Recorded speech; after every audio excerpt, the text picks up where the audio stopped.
relação sexual não é só pelo prazer, ela é uma ordem divina, ela deve ser enquadrada dentro dos princípios de Deus. E dentro dos princípios de Deus é segundo uma responsabilidade diante da sociedade, sim. E a responsabilidade de gerarmos uma família e criarmos filhos com muita cautela, com muita coerência, dando exemplos, sendo pessoas saudáveis, sendo pessoas que mostram aquilo que Deus realmente estabeleceu para o ser humano. Você veja aquele crime que foi praticado um tempo desse aí, 2 mulheres que estavam juntas, uma com a outra, criando uma criança, e fizeram o que fizeram com aquela criança. Muita gente esqueceu disso já. Muita gente já esqueceu disso. Pegaram a criança e mutilaram a criança. E para ser sincero, eu não sei nem que fim levou isso aí.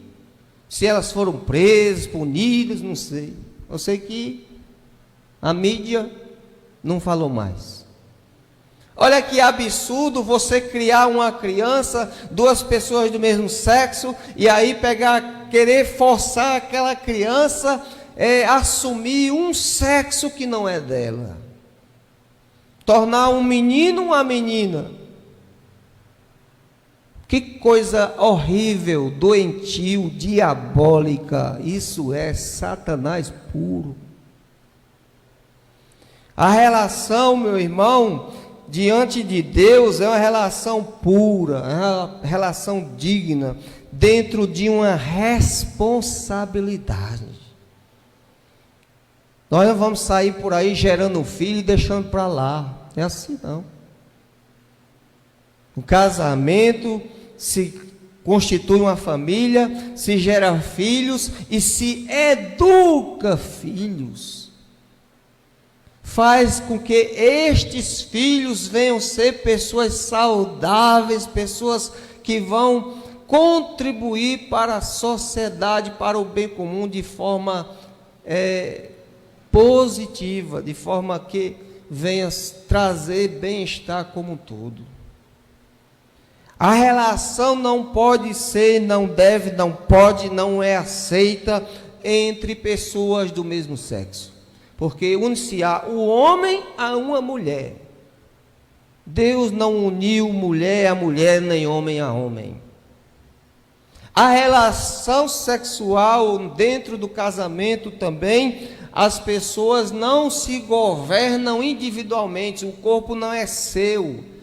O corpo é meu, faço dele o que eu quiser. Não, porque ambos se tornam uma só carne. O princípio está aqui. Não precisa nem ir para o restante da Bíblia. Ambos se tornam uma só carne. Um é do outro. E aí, sendo um do outro, não é permitido uma relação extraconjugal. Não é permitido. E a relação dentro do casamento, dentro de uma responsabilidade, não pode ser entre solteiros. Cadê a responsabilidade? Como é que eu vou ter responsabilidade tendo relação sexual sendo solteiro? Eu não tenho condições nem de me sustentar. Eu não tenho condições psíquicas, físicas, para tratar nem mesmo das minhas próprias questões. Como é que eu vou ter para tratar das questões juntamente com uma outra pessoa? Então, nós precisamos ter muito cuidado para não cairmos neste grande sofisma do diabo, que é o sexo como algo livre, à vontade, não importa, quanto mais cedo melhor. Quanto mais conhecer a sexualidade, quanto antes melhor. Mentira do diabo. Tem o momento certo, tem a hora certa, tem a situação apropriada dentro do casamento, tem a obrigação, tem o comprometimento, não é com qualquer um, não é de qualquer jeito, não é qualquer hora, é de acordo com aquilo que Deus estabeleceu. Então, meu irmão, minha irmã, esta é a palavra que eu quero deixar para vocês, para mim, para todos nós. Aqui há uma necessidade de zelarmos por isso. Eu e todos que estão aqui, que são casados, os outros que vão casar, e todos nós precisamos, como servos de Deus, ter esta grande verdade. Há uma grande responsabilidade com relação ao ato sexual. Deus não fez isso só para brincadeira. Não é, vou aí, droga, sexo, rock and roll. Não. Não vou sair por aí me prostituindo, do jeito que eu entendo, do jeito que eu quero, do jeito que eu acho. Não é assim. Por isso que a sociedade está como está. Mães solteiras, não tem estrutura nenhuma para criar filhos, e às vezes até joga filhos na latrina. Joga, abandona. Por quê? Por que abandona? Porque não tem estrutura psicológica, não tem estrutura física, não tem nenhuma condição de assumir a responsabilidade de um ato sexual que pode gerar filhos, sim. Então, que nós, como filhos de Deus, possamos levantar essa bandeira e sejamos contra, mostremos que a palavra de Deus, melhor dizendo, é contra o adultério, a fornicação, a homossexualidade, o lesbianismo, a bestialidade, e ainda esqueci outras coisas. Falei da pedofilia, é contra também o incesto. O que é o incesto? Relação sexual entre irmãos, entre parentes, pai e filho, tios, sobrinhos, sobrinha. Isso é incesto e é reprovado por Deus, porque Deus não fez para esta situação a relação sexual. Também uma outra coisa que é a delicadíssima de falar é a sodomia. Sodomia. Eu vou terminar. A sodomia. Há uma diferença entre homossexualismo e sodomia. Tem gente que não sabe disso. E eu vou falar aqui, biblicamente, esse texto de Romanos, ele fala disso. De forma entre linhas, mas ele fala fora da natureza, relação sexual fora da natureza, não é só homem com homem não, mulher com mulher não, nem homem com animal, ser humano com animal, não. A relação fora da natureza, o sexo oral também é, oral e anal, anal principalmente. O sexo anal é antinatural, é contrário à palavra de Deus, porque o órgão não foi feito para isso. É um órgão escritor, melhor dizendo. É um órgão que é para evacuação.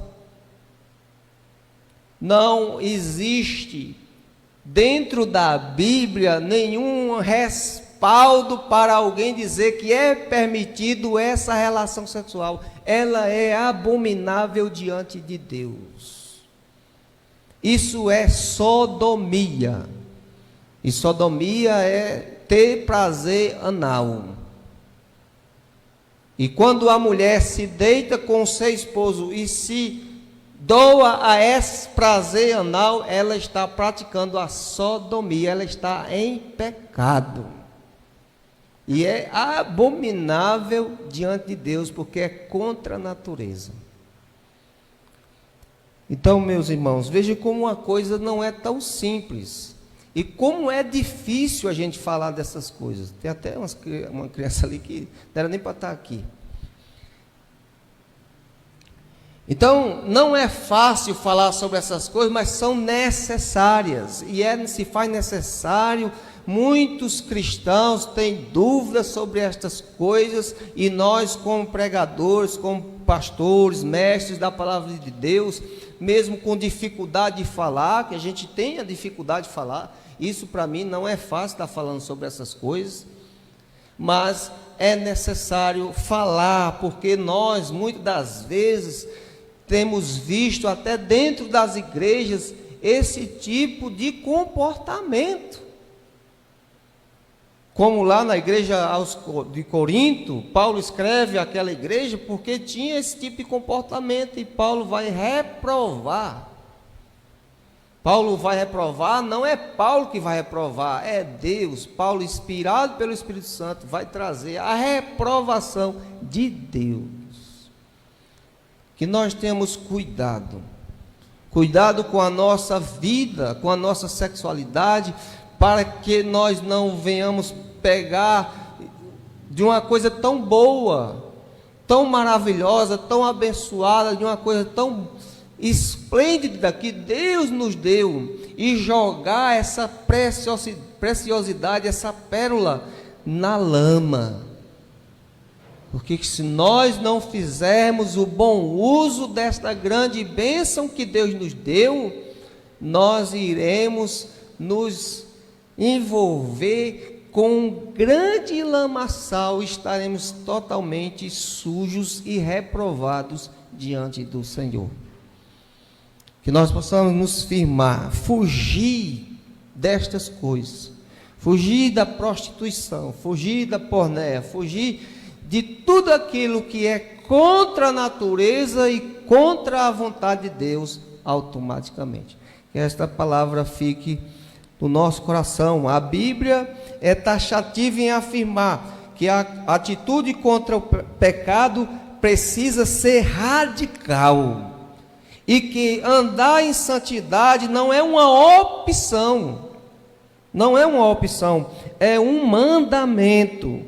Quem vive na impureza, praticando a imoralidade sexual ou alimentando desejos sexuais ilícitos, seja em si próprio ou nos outros, não herdará o reino de Deus. O único caminho é o arrependimento. Se nós estivermos envolvidos com coisas reprovadas por Deus, é necessário nos arrependermos e abandonarmos aquilo ali. Eu estou aqui dizendo que não há arrependimento, não há mudança. Deus está com as mãos estendidas para nos abençoar. Assim nós venhamos reconhecer os nossos erros e venhamos nos arrepender, deixar aquela prática e procurar se submeter à prática que é de acordo com a vontade de Deus. Deus está pronto a nos abençoar, a nos perdoar, a nos dar a direção correta